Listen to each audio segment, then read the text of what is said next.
Has ever owned this car but me, so now you can really see it. Yeah. I mean, the sun is from right here, so. Yeah. I'm the original owner on the car. I bought it in 1970 in April. The vehicle itself was a 69, and it was being sold as it was the last of the 69s on the showroom floor. I got all the documentation. You know, I've got the original window sticker, the bill of sale. I've got it all. So. She's a beauty. Thank you.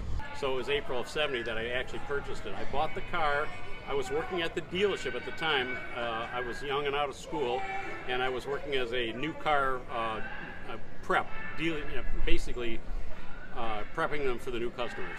So this car came up for sale on the floor, the last of the 69s, and I decided this is the one I had to have. Borrowed $100 from my dad to put down on it, and the rest is history. So I drove it off the showroom floor. The first road that I drove it onto was Woodward Avenue.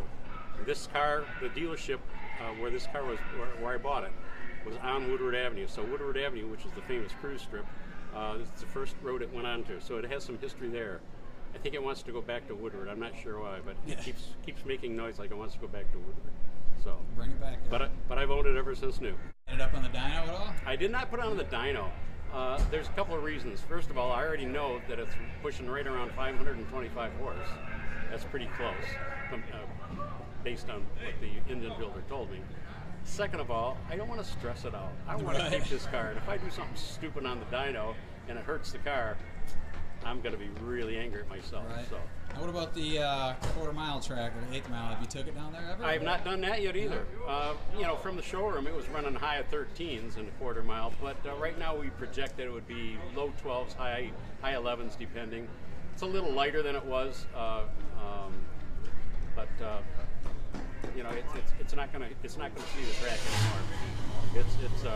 It stays with me, and it's my cruising car. Right. Yeah. What's the farthest you've ever driven it?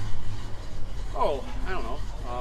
Way back, thousands of miles, but now I keep it under. You know, I mean, if I drive for the day, it's usually under a couple hundred miles. Yeah. It'll go anywhere if I can afford the gas, and that's part of the problem. But it'll go anywhere. It's very reliable and comfortable, and it's a blast, and I love it. I'm just happy with it. Have you ever had any fender benders with it? Minor.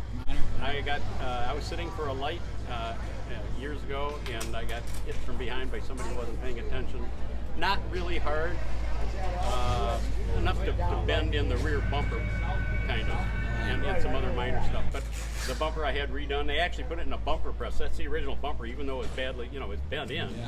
Yeah. So it was in a bumper press, and now it looks absolutely 100% perfect. So had them re-chromed. And how did it make you feel that moment you were hit? Initially, at first, you're angry. But then I got out and saw it was an older gentleman who was miscalculating the distance to stop, shall we say? And so I was the point at which he stopped. Yeah, that's good. So, could have been a lot worse. Well, it could have been, and it didn't do any major damage to the car. So therefore, it's had it repaired and everything was fine. So yeah. Alrighty. Take care. You too. Good seeing you.